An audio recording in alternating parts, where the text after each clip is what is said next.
Well, we just got the call to go pick up my Model S Plaid at Tesla. It's an hour away in Dedham, Massachusetts. I'll be returning this loaner Model 3 dual motor long range. The review should be live on the channel already. Hopefully they did it right. Just as a reminder, we had some body gap issues up front, had some trim issues on the interior, and we had that spot where the front edge of the driver's door was rubbing on the rear of the front fender, and it wore right through the paint. They better have painted it professionally, or it's going back. Wish me luck. So while we're driving to hopefully pick up my car, I figured I'd give everybody an update on a very frequently asked question, and that is charging the Teslas. I guess it's easiest to say that how you charge your Tesla can have different, it'll range. There's a wide variety of ways to charge it.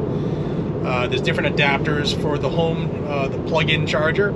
And for instance, if you plug it into a regular house outlet, you get about 4 miles returned into the battery for every hour that it's plugged in. So 4 miles an hour returned back to the vehicle. For myself, that was not going to be enough because I don't live in a city, so I would need to have a full charge every night. And of course, this is for people who don't live near a supercharger. You can absolutely fill your vehicle at a supercharger, like an electric gas station, if you will, and not really have to plug it in at home. That way you avoid your electric bill at home going up. And superchargers are based off of what the kilowatt per hour rate is at the location that they are in. For us, we purchased the Tesla wall charger. Now the Tesla wall charger, the price has come down a little bit. I bought it, I think it was $500, and this will give us 36 miles per hour returned to the battery for every hour of charging. So for us, that was the right decision. Now you do have to have it professionally installed because it has to be, we have it on a 220 volt line, and I'm just lucky that my uncle is a master electrician and he hooked me up. I just had to get the parts. So though there are several different options, so it would be different for each person, and what works best for you is the best way that I could put it. But you can check it out on their website. It tells you different options and different ways to plug it in and how many miles per hour are returned back to the battery.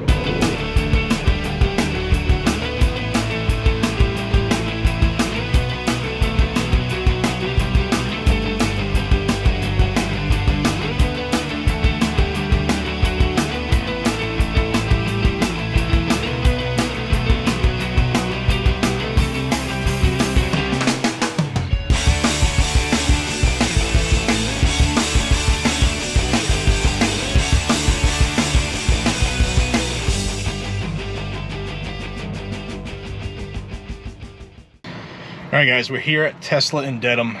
Let's go see. Let's go see.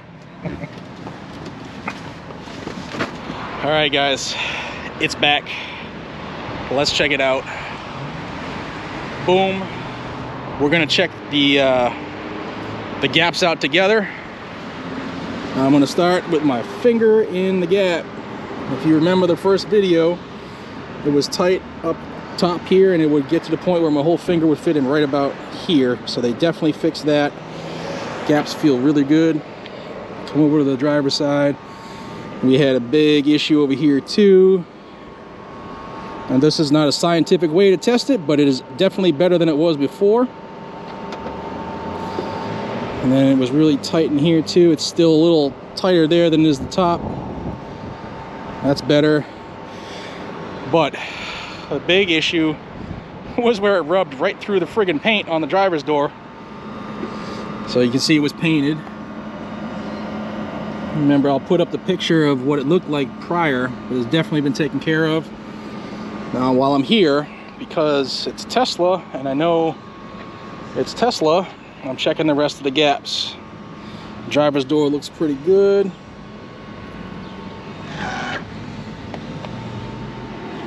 See, that looks good. Up here, I had no issues back here on the back of the car. We checked that in detail, but good. Now I'm going to check the problems I had on the inside.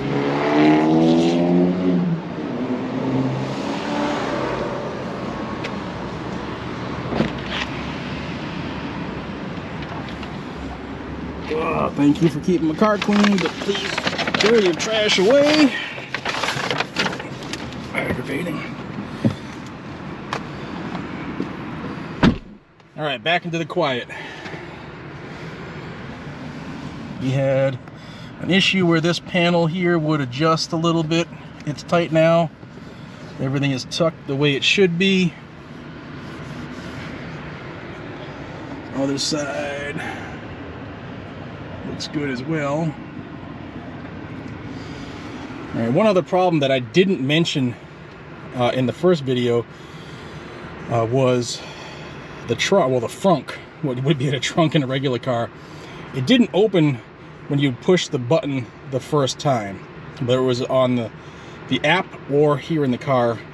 And I had to like push it a second time and then grab it as it was releasing so that I could open it. Let's see. Okay, shows that it's open.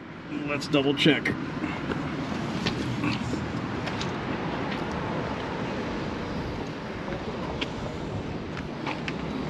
Okay, sweet.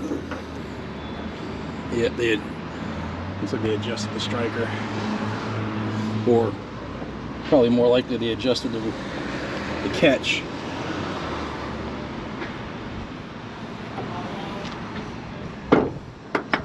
Okay, let's check the inside again. Now, one thing I pointed out, and I told them in a firm yet fair way, that when I picked up the car it wasn't detailed, and that there were two things that I pointed out and they better fix it. And that was the sticky goo that was on the center console, you all remember here, and it's gone now. Okay, there was a spot there and there was one here, so they definitely cleaned it up. It's back. You can see where you know, when you keep your stuff meticulous, you can just tell, like, somebody wiped my screen here and there's some, I mean, they cleaned it, but they didn't get the stuff off as much as I would like. The glass looks filthy on the outside. Let's see what, I gotta see if they clean the inside of the glass because it was gross. Yeah, they did.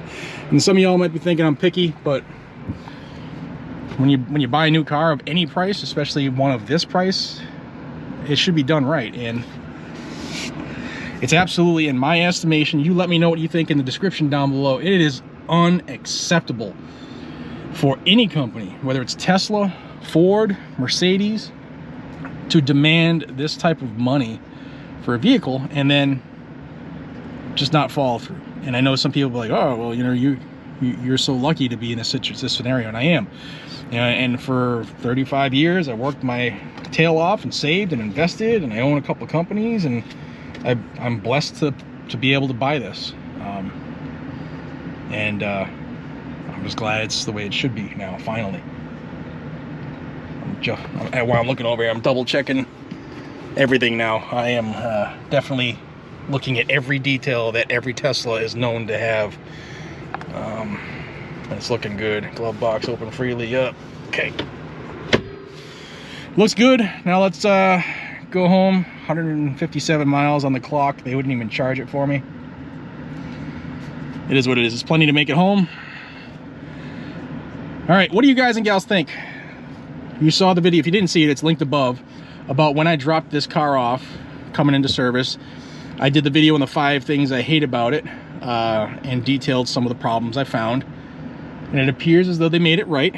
I am going to bring it to the official detailer of the Freedom Garage channel, and that's Brad's Auto Reconditioning down in Northbridge, Massachusetts. And I'm gonna have them double check the paint to make sure it was done the right way. And for those who have Teslas or who are in working in body shops and painting, it's known that Tesla sucks at paint. They're not a there's not a lot of layers to their paint. In fact, some of their white vehicles you can almost see through the damn paint. But I got something in store for this vehicle that Brad's is gonna hook it up, and I can't wait to show you that. But let me know what you think down below. Tesla made it right. Should they even had to have come back here? No, but they did it right. They made it right, and everybody here at the Dedham location, the Dedham dealership, was first class to me. So no, Elon, if you're watching this, you got to take better quality control coming out the door. Dealerships need to do better quality control accepting vehicles and delivering vehicles. But the staff here, this is the second vehicle I've dealt with them here. Grade A for me.